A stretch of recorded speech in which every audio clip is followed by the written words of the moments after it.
ఈసారి అయోధ్యలో శ్రీరామనవమి రోజున అపూర్వ ఘట్టం ఆవిష్కృతం కానుంది. ఆలయం నిర్మాణం తర్వాత తొలిసారి ఈ నెల 17న ఉత్సవాలకు ముస్తాబవుతుంది. 3 రోజుల పాటు బాలరాముడు భక్తులకు 24 గంటల పాటు దర్శనం కల్పించే విధంగా ఏర్పాట్లు జరుగుతున్నాయి. ఏర్పాట్లను కూడా భారీగా చేస్తుంది. అయోధ్యలో శ్రీరామనవమి వేడుకలకు సన్నాహాలు ప్రారంభమయ్యాయి. ఈ నెల 17న శ్రీరామనవమి రోజున అయోధ్యలో జరిగే ఉత్సవాల కోసం దేశ ప్రజలంతా ఎదురు చూస్తున్నారు. ఆలయాన్ని ఈ నెల 16, 17, 18 తేదీల్లో 24 గంటలు తెరిచి ఉంచేలా ఇప్పటికే నిర్ణయం తీసుకున్నామన్నారు. శ్రీరామనవమి రోజు అయోధ్యలో జరిగే ఉత్సవాల కోసం దేశ ప్రజలంతా ఎదురు చూస్తున్నారు.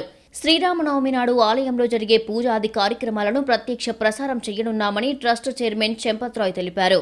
నగరపాలక సంస్థ నగరంలో 100 చోట్ల ఎల్ఈడీ టీవీలను ఏర్పాటు చేస్తుంది. ఉత్సవాల ప్రత్యక్ష ప్రసారాల కోసం ట్రస్ట్ చేసిన అభ్యర్థనను ప్రసార భారతి ఆమోదించింది. ఉత్సవాలకు వచ్చే భక్తులు ఎండబారిన పడకుండా ఉండేలా ఏర్పాట్లు చేస్తున్నారు. అలాగే తాగునీటికి ఇబ్బంది లేకుండా ప్రత్యేక ఏర్పాట్లు చేస్తున్నారు. శ్రీరామనవమికి వచ్చే భక్తుల సంఖ్య లక్షల్లో ఉంటుందని భావిస్తున్నారు. రామాలయంలో భక్తుల దర్శనం కోసం 7 లైన్లు ఏర్పాటు చేస్తున్నారు. ఇప్పటి వరకు 4 లైన్లు మాత్రమే ఉన్నాయి. మరో 3 లైన్లు ఏర్పాటు చేస్తున్నారు. భక్తులు తమ వెంట ఆలయంలోనికి మొబైల్ ఫోన్లు తీసుకురావద్దని హెచ్చరించారు అధికారులు.